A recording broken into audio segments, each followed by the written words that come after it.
केला की काय? असू दे ग, वाकलं की नाही माझा बॅलन्स जातोय. मग एवढं प्यायला सांगितलं कोणी? आणि बॅलन्स गेला की गाडी पलटी व्हायचे चान्स राहतात, म्हणून मी वाकत नाही. लय छान झालं सर. अरे बाई, लय सांगावं लागतं बा तुम्हाला पण. ए बाई, असं म्हाताऱ्या माणसाच्या अंगावर ढकलू नकोस.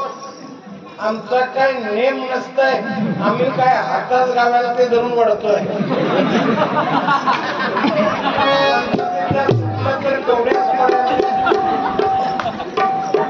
हो बा, आलेच बघा, हे समजावून सांगाय ना. अरे काढू काय अवस्था करून ते स्वतःची. अरे 4 महिने झाले. 4 महिने झाले. अगं मला कधी बोलले नाहीस ते. अरे गाढवा, मला बोलू तरी ते. 4 महिने झाले. 4 महिने झाले. अगं मग आधी नाही का सांगायचं, इंग्लिशच मारलो असतो. अरे पांडू, ऐकून तरी घेशील का? अरे बायकोला 4 महिने झाले असे नाही म्हणालो. अरे तुला बोलावून धाडतोय 4 महिन्यापासून असं म्हणायचं होतं मला. कधी बाबा झाल्यावर पांडू रे. अहो आबा, रोज उगवायला मी काय सूर्य आहे काय चंद्र आहे? मी आपला धूमकेतू प्रमाणे अधून मधून मी एक मुक्त वाघ आहे, कधीही आणि कुठेही.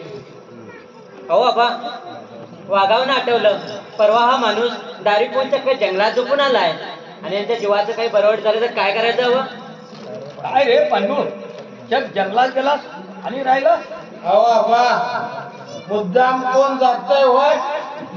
मी आपला सरळ घराकडे येत होतो, पण वाट सारखी आपली वाकडी वाकडी वाकडी. मी पण वाट सोडली नाही आबा, मी पण वाकडा वाकडा वाकडाच गेलो. हल्ली वाटा पण काय वाकड्या झाल्यात नाही आबा. अहो किती सरळ चालायचा प्रयत्न केला तरी वाकडच घेऊन गेली. आणि तिथं जाऊन माझ्या लक्षात आलं की माझं कुठेतरी इंडिकेटर लागलं आणि वाट मला जंगलात घेऊन आली.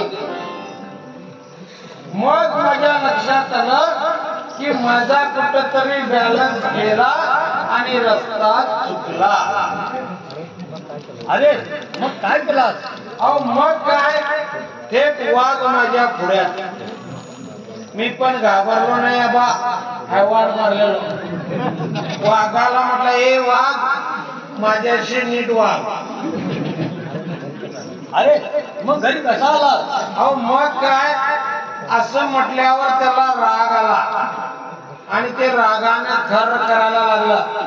मी त्याला बजावून सांगितलं, ए खर करून थुंकायचं नाही माझ्या अंगावर, नाहीतर बॅट मारून वकील बघ तुझ्या अंगावर. मग ते